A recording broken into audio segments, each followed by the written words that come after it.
नमस्कार। आकाशवाणी जयपुर अजमेर से प्रस्तुत हैं प्रादेशिक समाचार।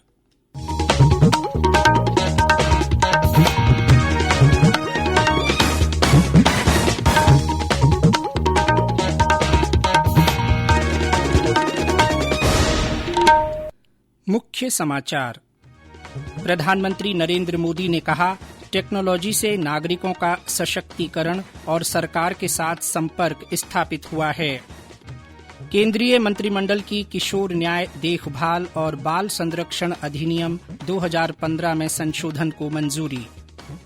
प्रदेश में 1,34,000 से अधिक मतदाताओं ने मतदाता पहचान पत्र ऑनलाइन डाउनलोड कर देश भर में पहला स्थान हासिल किया।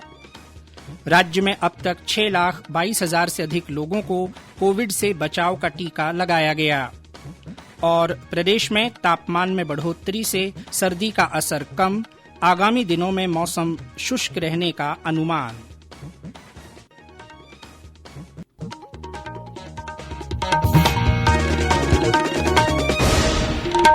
समाचारों के साथ मैं जितेंद्र सिंह पूनिया।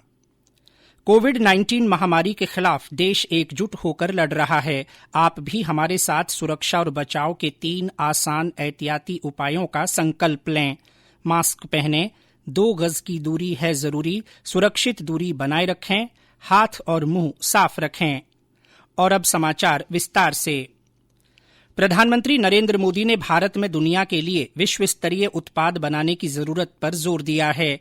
आज वीडियो कॉन्फ्रेंसिंग के जरिए नेस्कॉम टेक्नोलॉजी और लीडरशिप फोरम NTLF को संबोधित करते हुए श्री मोदी ने स्टार्टअप और नवोन्मेषकों से उत्कृष्टता के वैश्विक मानदंड स्थापित करने वाले उत्पादों को बनाने पर विचार करने का अनुरोध किया। उन्होंने कहा कि टेक्नोलॉजी से नागरिकों का सशक्तिकरण हुआ है और सरकार के साथ उनका संपर्क स्थापित हुआ है।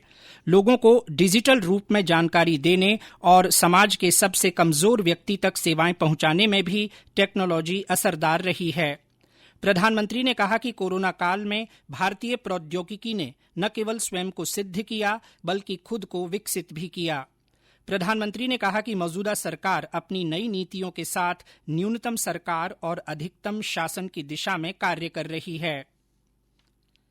केंद्रीय मंत्रिमंडल ने आज किशोर न्याय देखभाल और बाल संरक्षण अधिनियम 2015 में संशोधन को स्वीकृति दे दी।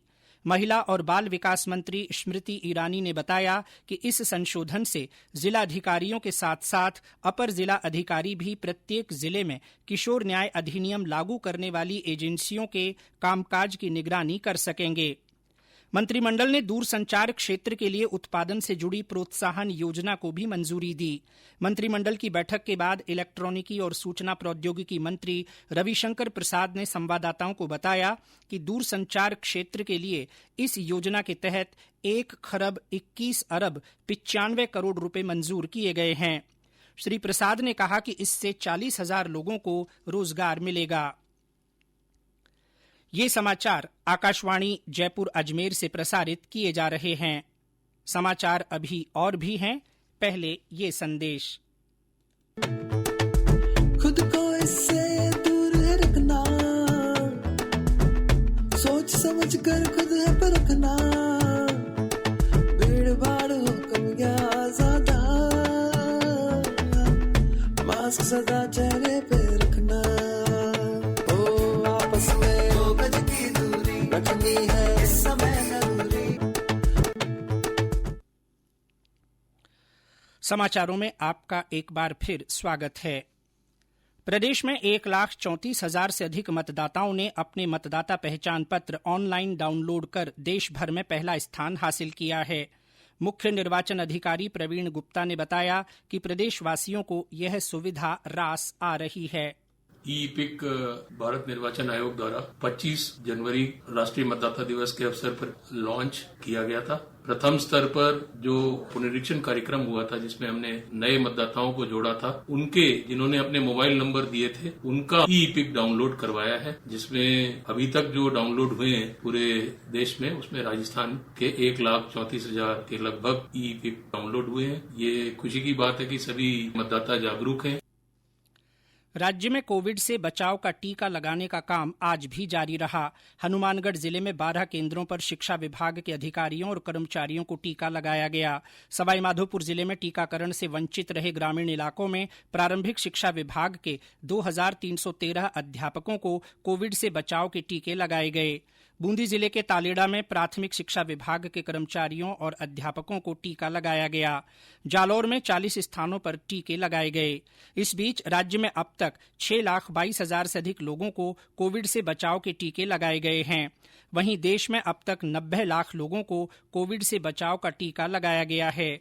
इनमें 64 लाख से अधिक स्वास्थ्यकर्मी और 25 लाख से अधिक अग्रिम पंक्ति के कार्यकर्ता शामिल हैं। देश में कोरोना संक्रमण से स्वस्थ होने की दर 97.33% हो गई है। अब तक 1,06,44,858 मरीज संक्रमण मुक्त हो चुके हैं। प्रदेश में कोरोना संक्रमण से स्वस्थ होने की दर बढ़कर 98.73% हो गई है। अब तक 3,15,000 से अधिक मरीज ठीक हुए हैं। हमारे संवाददाता ने बताया कि राज्य में अब कोविड के सक्रिय मामलों की तादाद कम होकर 1,000 के आसपास रह गई है। प्रदेश में स्वास्थ्य कार्यकर्ताओं को दूसरा टीका लगाने का काम जारी है। साथ ही ग्रामीण विकास विभाग के तहत प्राथमिक शिक्षा के शिक्षकों को भी कोरोना के टीके लगाए जा रहे हैं। प्रदेश में अब कोरोना के महज 1,257 सक्रिय मामले बचे हैं। रोज आने वाले नए संक्रमितों की संख्या भी 100 से कम है। इस बीच मुख्यमंत्री अशोक गहलोत ने कहा है कि मुंबई तथा कुछ देशों में कोरोना के मामले बढ़ना कोरोना की तीसरी लहर के संकेत हो सकते हैं। इसलिए लोगों को कोरोना प्रोटोकॉल का पालन करना चाहिए तथा किसी भी लापरवाही से बचना चाहिए। जितेंद्र द्विवेदी, आकाशवाणी समाचार, जयपुर। प्रधानमंत्री नरेंद्र मोदी इस महीने की 28 तारीख को आकाशवाणी पर मन की बात कार्यक्रम में अपने विचार साझा करेंगे। यह इस कार्यक्रम की 74वीं कड़ी होगी। एक ट्वीट में श्री मोदी ने लोगों से इसके लिए प्रेरक घटनाक्रमों को साझा करने का आग्रह किया। लोग नमो ऐप या माई जीओवी ओपन फोरम पर अपने विचार साझा कर सकते हैं। अजमेर में चल रहे सूफी संत ख्वाजा मोइनुद्दीन हसन चिश्ती के 809वें उर्स के मौके पर आज मुख्यमंत्री अशोक गहलोत की ओर से राजस्थान वक्फ बोर्ड के अध्यक्ष और पूर्व विधायक श्री गोपाल बाहेती ने ख्वाजा साहब की मजार पर चादर चढ़ाई। इस अवसर पर मुख्यमंत्री द्वारा भेजा गया संदेश भी पढ़कर सुनाया गया। ये समाचार आकाशवाणी जयपुर अजमेर से प्रसारित किए जा रहे हैं। राज्य में न्यूनतम तापमान बढ़ने से सर्दी का असर कम होता जा रहा है। वहीं अधिकतम तापमान बढ़ने से गर्मी का एहसास होने लगा है। मौसम विभाग के निदेशक डॉक्टर राधेश्याम शर्मा ने बताया कि आने वाले दिनों में मौसम शुष्क रहने का अनुमान है। फिलहाल राजस्थान के ज्यादातर स्थानों पर अधिकतम तापमान 30 डिग्री सेल्सियस से ऊपर है, जबकि न्यूनतम तापमान भी लगभग 12 डिग्री सेल्सियस के ऊपर दर्ज हो रहा है। इसके अलावा उत्तर पश्चिमी राजस्थान के गंगानगर और हनुमानगढ़ जिलों में पिछले 2 दिन से डेंस फॉग दर्ज हो रहा है। अगले 5-7 दिनों तक राजस्थान में मौसम मुख्यतः शुष्क रहने की संभावना है। आज उत्तर पूर्वी राजस्थान के भरतपुर और जयपुर संभाग के जिलों में 1-2 स्थानों पर छुटपुट हल्के दर्जे की बारिश या बूंदाबांदी हो सकती है। झालावाड़ जिला पूरे राज्य में धनिया उत्पादन में पहले स्थान पर है और यहां उच्च गुणवत्ता का धनिया पैदा होता है। हमारे संवाददाता ने बताया कि कुछ मंडियों में धनिये की आवक भी शुरू हो गई है। झालावाड़ जिला राज्य में धनिया उत्पादन में प्रथम स्थान पर है। यहाँ पर उच्च क्वालिटी की धनिया का उत्पादन होता है। इस समय धनिया पूर्ण फुलाव पर है और कटाई की प्रक्रिया चल रही है। जिले की कुछ मंडियों में इसकी आवक भी शुरू हो चुकी है। राज्य में 2 लाख मीट्रिक टन धनिया उत्पादन होता है, जो पूरे देश के उत्पादन का 1/3 से ज्यादा है, जिसमें भी सबसे ज्यादा झालावाड़ में पैदा होता है। पूरे देश के किराना और मसाला उद्योग के व्यापारी धनिया खरीदने के लिए कोटा की रामगंज मंडी में आते हैं। यहीं के धनिये की रंग और महक की खुशबू की मांग खाड़ी और यूरोपीय देशों तक है। अरुण कुमार शौरी, आकाशवाणी समाचार, झालावाड़। धनिया उत्पादन और उसके विपणन पर 28 फरवरी को कोटा में एक सेमिनार का आयोजन किया जा रहा है। इसमें लोकसभा अध्यक्ष ओम बिड़ला सेमिनार का उद्घाटन करेंगे। इसमें देश भर के कृषि वैज्ञानिक और प्रगतिशील किसान शामिल होंगे। श्रीगंगानगर जिले में 23 जीबी के पास आज सुबह घने कोहरे के कारण 2 कारों की टक्कर में 3 लोगों की मौत हो गई। मृतक हरियाणा और पंजाब के निवासी थे। घायलों को श्रीगंगानगर के जिला अस्पताल में भर्ती करवाया गया है। उधर हनुमानगढ़ में आईटीआई बस्ती में आज एक हादसे में 6 बच्चे झुलस गए। पुलिस के अनुसार ये बच्चे पोटास भरकर चला रहे थे। इसी दौरान पोटास फट गया और बारूद से ये बच्चे झुलस गए। 4 घायल बच्चों को जिला अस्पताल में और 2 बच्चों को निजी अस्पताल में भर्ती करवाया गया है। भरतपुर स्थापना दिवस के उपलक्ष्य में आज स्वस्थ रहने का संदेश देने के उद्देश्य से महाराजा सूरजमल स्मारक से साइकिल रैली निकाली गई। रैली को जिला कलेक्टर नथमल डिडेल और पुलिस अधीक्षक देवेंद्र बिश्नोई ने झंडी दिखाकर रवाना किया।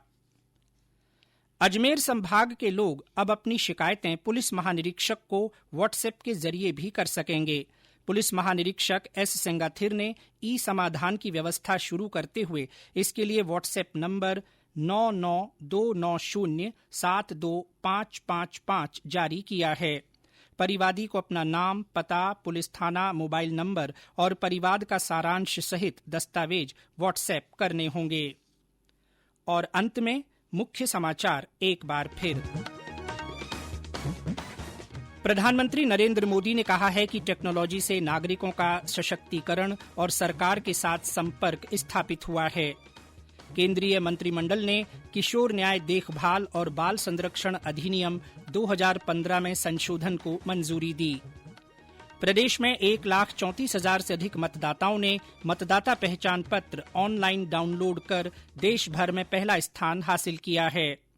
राज्य में अब तक 6,22,000 से अधिक लोगों को कोविड से बचाव का टीका लगाया गया है। और राज्य में तापमान में बढ़ोतरी से सर्दी का असर कम हुआ है। आगामी दिनों में मौसम शुष्क रहने का अनुमान है। इसी के साथ प्रादेशिक समाचार। नमस्कार।